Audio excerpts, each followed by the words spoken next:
You know those nights when silence feels heavier than sound? This was one of them.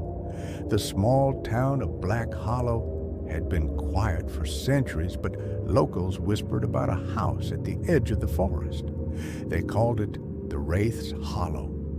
No one dared to enter after sunset, but I did, and I regret it. The air was damp when I stepped through the rotting wooden door. My flashlight flickered as if it already knew what was coming. The walls were covered with peeling wallpaper, scratched with marks that looked almost like words.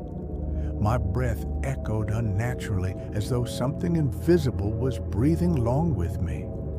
The first room I entered had an old mirror leaning against the wall. Dust covered its edges, but the glass was strangely clean. When I lifted my flashlight, my reflection didn't move. It just stared back, smiling faintly. I froze.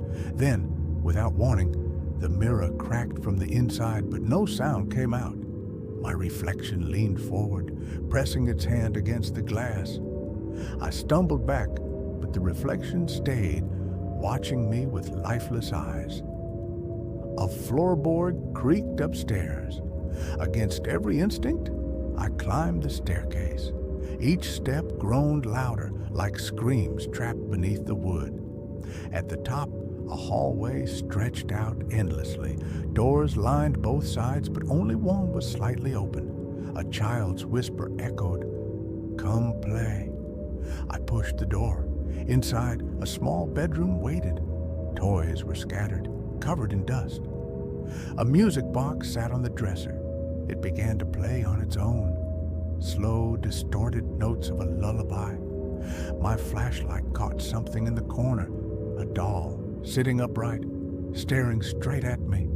Its head twitched once, twice, then turned all the way around.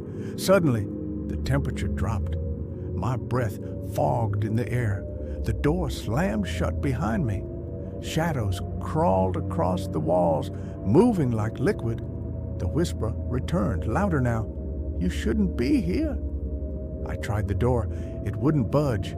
My heart pounded as the shadows converged into a single shape, tall, skeletal, with hollow eyes that burned faintly white. The Wraith.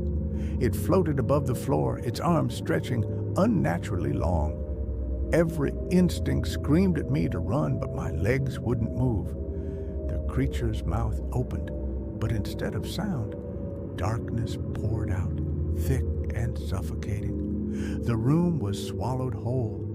I felt something cold wrap around my wrist, pulling me toward the mirror in the corner. My reflection was waiting, grinning wider than humanly possible. It reached out, dragging me closer.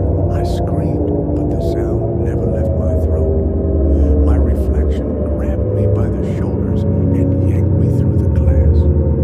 On the other side was not a room, but a void. Endless corridors of mirrors stretched infinitely.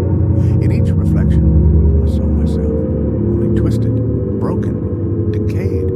Some screamed, some banged on the glass, begging for release. Others simply stared at me with hollow eyes. Behind me, the Wraith whispered, "Now, you're one of us." The last thing I remember before the darkness consumed me was my reflection smiling. And if you ever find yourself in Black Hollow, standing